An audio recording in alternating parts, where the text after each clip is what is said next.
오늘의 이야기가 여러분의 마음에 깊은 울림을 준다면 좋아요와 구독으로 저희의 영적인 여정에 동참해 주십시오. 여러분의 작은 격려가 저희에게는 큰 힘이 됩니다. 말씀을 듣는 모든 분들의 삶에 하나님의 크신 은혜와 평강이 함께하기를 먼저 기도합니다. 우리의 눈에 보이지 않는 힘이 이 세상을 움직이고 역사의 물줄기를 바꾼다는 사실을 생각해 보신 적이 있습니까? 우리는 종종 세상의 모든 일이 그저 우연히 혹은 인간의 계획에 따라 일어난다고 생각합니다. 하지만 성경은 우리에게 다른 차원의 비밀을 알려줍니다. 바로 하늘의 뜻을 이 땅에 이루는 강력한 통로, 중보기도의 힘입니다. 중보기도란 무엇일까요? 그것은 단순히 누군가를 위해 기도하는 것을 넘어섭니다. 성경 에스겔 22장 30절에서 하나님께서는 이렇게 말씀하십니다. 이 땅을 위하여 성을 쌓으며 성 무너진 데를 막아서서 나로 하여금 멸하지 못하게 할 사람을 내가 그 가운데에서 찾다가 찾지 못하였으므로 이 말씀은 중보기도의 본질을 가장 극적으로 보여줍니다. 중보기도는 마치 적의 공격으로 무너진 성벽의 틈새에 자신의 몸으로 뛰어들어 그 틈을 막아서는 것과 같습니다. 심판과 멸망을 향해 달려가는 한 개인, 한 가정, 혹은 한 나라를 위해 하나님 앞에 대신 서는 것입니다. 하나님의 공의로운 심판을 인정하면서도 그분의 자비를 간절히 구하는 행위입니다. 이는 때로 자신의 모든 것을 걸어야 하는 영적인 전투이며 하나님께서 오늘날에도 간절히 찾고 계시는 바로 그 한 사람의 역할입니다.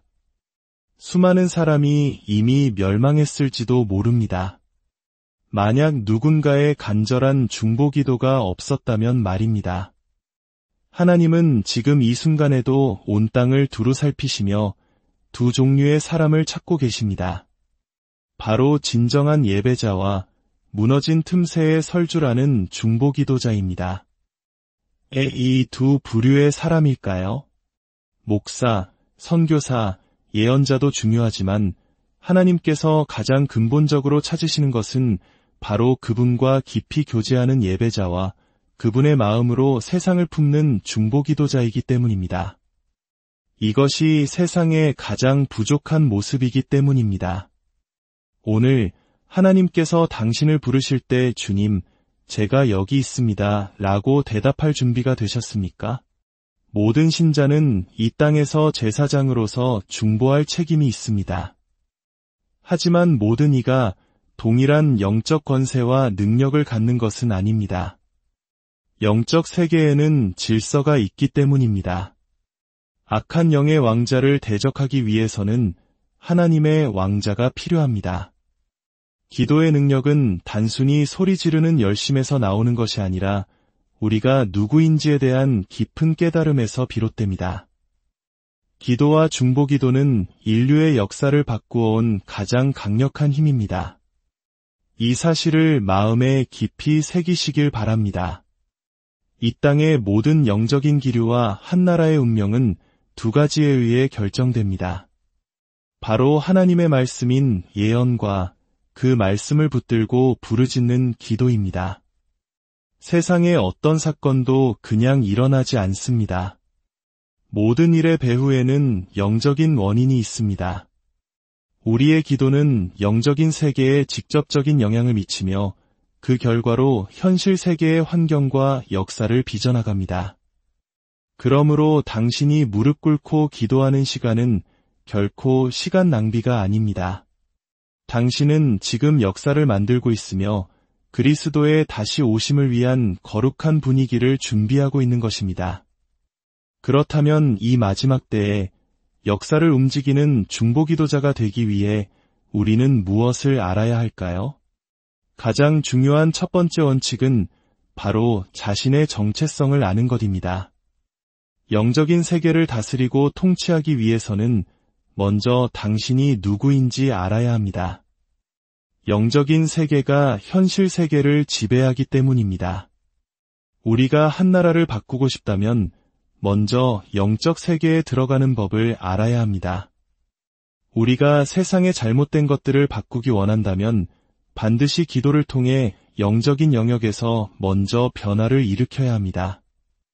이를 위한 첫걸음이 바로 정체성의 확립입니다. 다 함께 마음속으로 선포해 보십시오. 나는 나의 정체성을 반드시 알아야 한다. 그리스도인의 정체성은 점진적으로 발전합니다. 우리가 처음 하나님의 나라에 들어왔을 때 우리의 첫 번째 정체성은 믿는 자, 즉 신자였습니다. 그리고 두 번째 정체성은 하나님의 아들과 딸입니다. 시간이 흐르며 우리는 증인, 대사, 그리고 중보자로서의 정체성을 깨닫게 됩니다. 이 모든 정체성은 점진적으로 우리 안에서 개발됩니다. 기도와 중보기도에 있어서 이 정체성을 아는 것이 왜 그토록 중요할까요? 그 이유는 바로 이것입니다. 당신이 하나님 안에서 누구인지를 아는 것이 당신의 기도가 얼마나 효과적인지를 결정하기 때문입니다.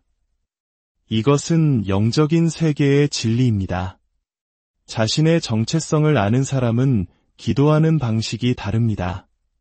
그들은 단순히 간청하고 구걸하는 수준에 머무르지 않습니다. 그들은 영적인 권세를 가지고 명령하는 법을 압니다.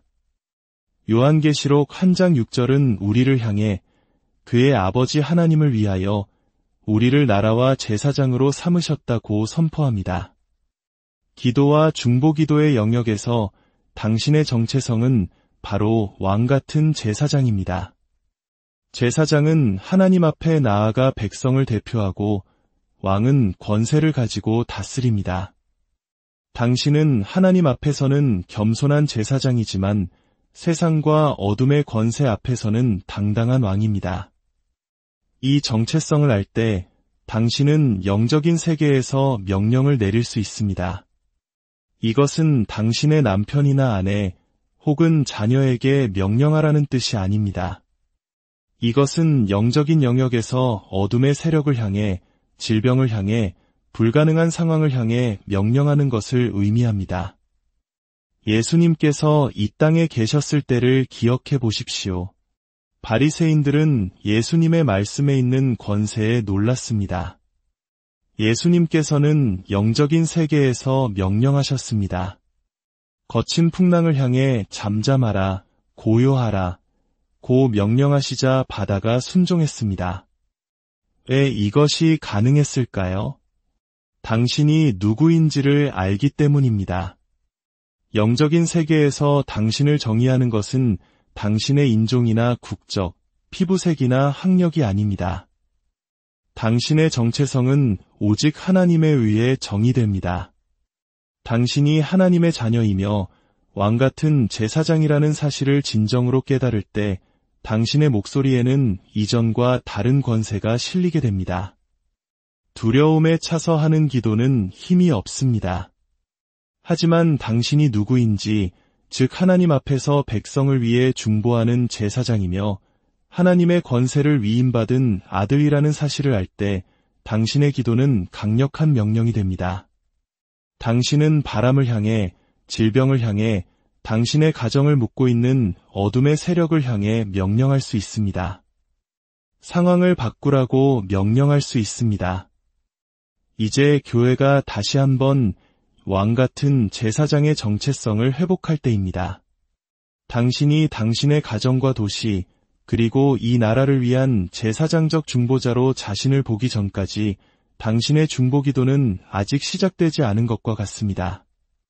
제사장은 하나님의 임재 앞에 나아갈 수 있는 특권을 가졌으며 백성을 대신하여 그분의 이름으로 행동할 권세를 받았습니다. 그리스도의 재림은 무너졌던 이 제사장직의 회복과 깊이 연결되어 있습니다. 당신의 정체성은 당신의 영적인 힘과 권세의 근원입니다. 어떤 일들은 당신이 아무리 큰 믿음을 가져도 일어나지 않을 수 있습니다. 하지만 당신이 누구인지 깨닫는 순간 불가능해 보였던 일들이 일어나기 시작할 것입니다.